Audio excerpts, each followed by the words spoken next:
అంటే టీచింగ్ మెథడ్స్‌లో ఉన్నటువంటి మొత్తం కాన్సెప్ట్స్‌ని 2గా బ్రాడ్‌గా డివైడ్ చేసి ఉంది. ఒకటి ట్రెడిషనల్ మెథడ్స్ అని, రెండోది మోడర్న్ మెథడ్స్ అని. సో, ట్రెడిషనల్ మెథడ్స్‌లో ఏమేమి ఉన్నాయి, మోడర్న్ మెథడ్స్‌లో ఏమేమి ఉన్నాయి అనేది మనము బై హార్ట్ చేసుకొని గుర్తుపెట్టుకున్న ప్రయత్నం చేసే దానికన్నా దాన్ని ఒక అప్లికేషన్ మోడ్‌లోకి తీసుకెళ్తా. అంటే ఇప్పుడు మన ముందు ఒక క్లాస్ రూమ్ సిట్యుయేషన్ ఉంది. దానిలో ట్రెడిషనల్ మెథడ్స్‌లో ఏమేమి చేయొచ్చు, మోడర్న్ మెథడ్స్‌లో ఏమేమి చేయొచ్చు అనేది. మన ముందు ఒక క్వశ్చన్ ఉంది.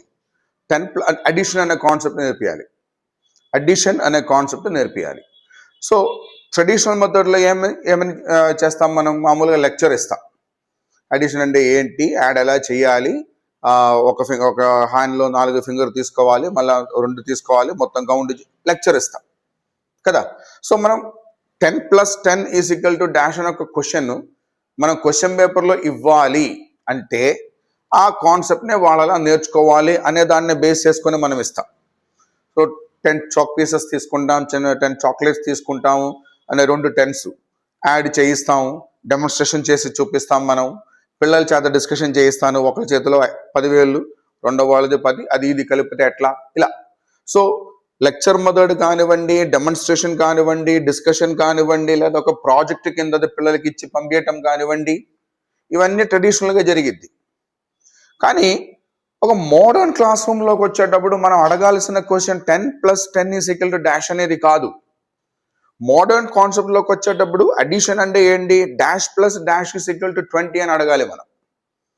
సో, ట్రెడిషనల్ మెథడ్కి మోడర్న్ మెథడ్లోకి వచ్చేటప్పటికి ఈ అడిషన్ అనే కాన్సెప్ట్ నేర్పించే విధానంలో ఉన్న డిఫరెన్స్ ఇది. అక్కడ వాళ్ళకి 10+10=20 అనే తెలుసు, కానీ డాష్+డాష్=20 అనేటప్పుడు అక్కడ 20+0 నుంచి 0+20 దాకా 21 ఆన్సర్స్ వస్తుంది. ఈ 21 ఆన్సర్స్లో ఏదైనా వాళ్ళు అప్లై చేయగలగాలి అంటే అక్కడ కొలాబరేటివ్ లెర్నింగ్ రావాలి. ఒకళ్ళు 10+10 అంటే ఇంకొకటి 15+5 కూడా 20 కదా అని అనగలిగే స్థాయిలోకి క్లాస్లో డిస్కషన్స్ జరగాలి.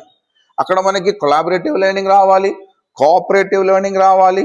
వీడు 10+10 అన్నాడు, నాకు 18+2 అనిపిస్తుంది, వాడేమో 15+5 అంటున్నారు, ఇవన్నీ కరెక్టేనా, బ్రెయిన్ స్ట్రామింగ్ జరగాలి, కేస్ స్టడీ లాగా చూసుకోవాలి. అంటే మొత్తం 20 బీట్స్ ఉండే దాన్ని ఎన్ని డిఫరెంట్ కాంబినేషన్స్లో పెట్టగలమో వాడు అప్లై చేసి చూడాలి. సో, ఈ డిఫరెన్సియేషన్, ఈ రెండింటికి మధ్యలోనే డిఫరెన్సెస్ ఏమైతే ఉన్నాయో ఆ డిఫరెంట్ కాన్సెప్ట్స్లోకి ఇది అప్లై చేసే స్థాయిలోకి మనం మన కాన్సెప్ట్ని తీసుకెళ్తే ఈ కాన్సెప్ట్ మనకు అర్థమైపోద్ది.